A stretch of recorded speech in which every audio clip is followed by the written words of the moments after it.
اس کائنات کی خوش نصیب ترین عورت نے ایک رات عجیب خواب دیکھا۔ آسمان سے آفتاب ان کے گھر میں اترا اور اس کی روشنی پھیلنا شروع ہو گئی۔ ان کا گھر منور ہوا، پھر یہ نور نکلتے نکلتے پورے مکہ المکرمہ میں پھیل گیا۔ اس بی بی کی آنکھ کھلی، صبح اپنے چچا زاد بھائی وارقہ بن نوفل کو خواب سنایا۔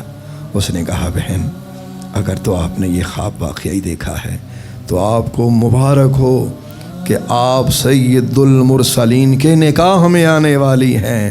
اللہ اکبر۔ آپ جانتے ہیں یہ خواب دیکھنے والی خاتون کون تھیں؟ ملیکۃ العرب حضرت خدیجۃ الکبریٰ علیہ السلام۔ اللہ اللہ، کیا کہنے آپ کی عظمتوں کے۔ حضور ملیکۃ العرب جب آخد مصطفیٰ میں آئیں تو میرے آقا کریم علیہ السلام کی عمر مقدس 25 برس تھی اور حضرت مائی صاحبہ کی عمر مبارک 40 برس تھی۔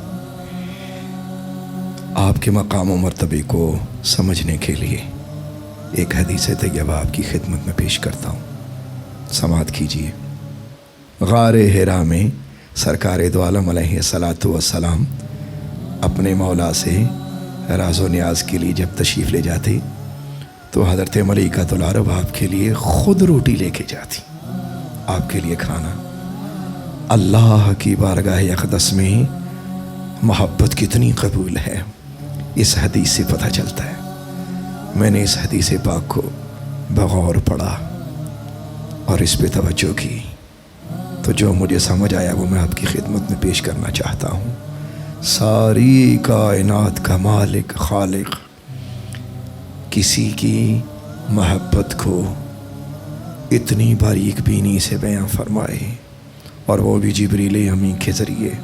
اللہ ذرا سماعت کیجیے۔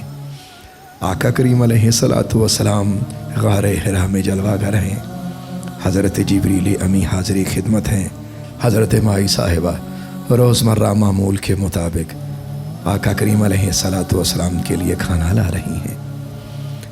اب آتی تو روز ہیں، لیکن آج اس محبت کی قبولیت کی انتہا دیکھیے۔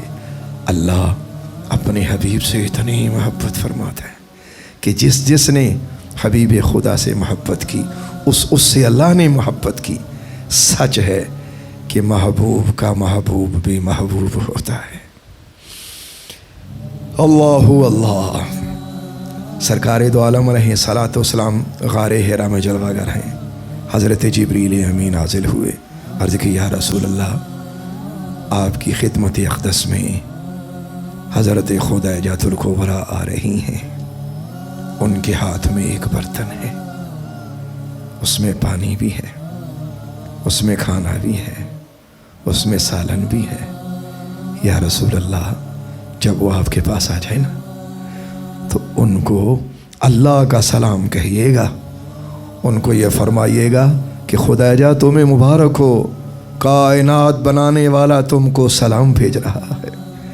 تو یا رسول اللہ، میرا بھی سلام ان کو کہیے گا، اور ان کی خدمت میں میری طرف سے یہ پیغام بھیجیے گا کہ کائنات بنانے والے کو آپ کی محبت و خدمت اتنی پسند آئی، اس نے فرمایا ہے کہ خدیجۃ الکبریٰ آپ کے لیے اللہ تعالیٰ آخرت میں ایک ایسا محل بنا رہا ہے کہ جس محل میں آپ ہوں گی اور شاہ کونین ہوں گے، آپ کے سوا وہاں کوئی نہ ہوگا، اور وہ محل اتنا خوبصورت ہوگا، موتیوں کا بنا ہوا وہ محل ہوگا جس میں نہ کوئی غم ہوگا، نہ دکھ ہوگا، اور کوئی شور و غل بھی اس میں نہیں ہوگا۔ آپ اور آپ کے محبوب اس میں جلوہ گر ہوں گے۔ اللہ اکبر۔ میرے بھائیو، اس حدیث طیبہ کو جب میں نے پڑھا تو بار بار پڑھا، اور میں نے سوچا یا اللہ، تو نے حضرت خدیجہ کا آنا اتنی باریک طریقے سے بیان کیا۔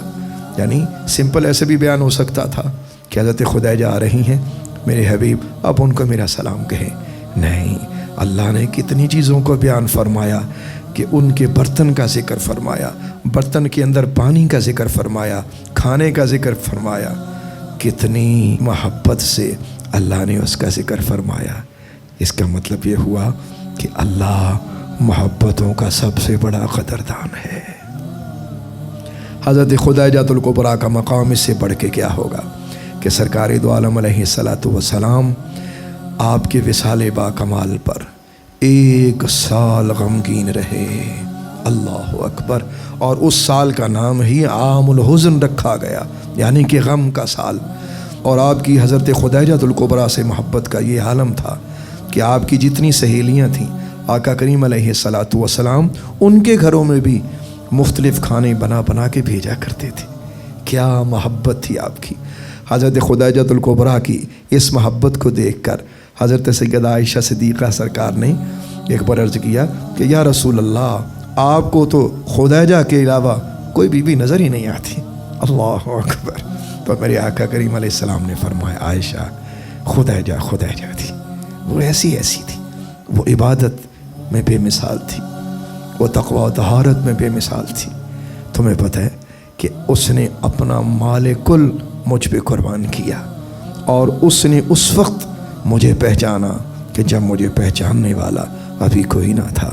خواتین میں سب سے پہلے اللہ کا کرم جس پہ ہوا اس کا نام خدیجہ الکبریٰ ہے، اور میں کیوں نہ اسے محبت کروں کہ میری بیٹی فاطمہ کی وہ ماں ہے۔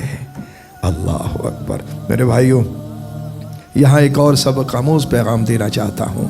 میرے بھائیوں، ہمارے آج کے معاشرے میں اگر کسی بہن کا اپنے شوہر پہ کوئی مال خرچ ہوتا ہے یا بیوی کے مال سے شوہر کو فائدہ ہوتا ہے تو بیویاں طرح طرح کے تانے مارتی ہیں۔ پنجابی میں جس کو کہتے ہیں مینا مارنا۔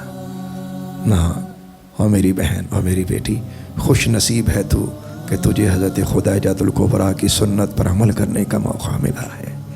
تو خوش نصیب ہے وہ بہن کہ جو اپنے شوہر پہ اپنا مال خرچ کرے، اگر اللہ نے اسے دیا ہے تو وہ حضرت خدیجہ الکبریٰ جیسی ذہنیت رکھے۔ میں یقین کرتا ہوں وہ بہن اور بیٹی حضرت مائی صاحبہ کے جھنڈے کے نیچے ہوگی، اور یہ وہ خدیجہ الکبریٰ ہے کہ جو پوری امت کی بہنوں کے لیے مشعل راہ ہیں۔ میرا اللہ ہماری سب بہنوں کو آپ کے اسوہ کاملہ پر چلنے کی توفیق عطا فرمائے۔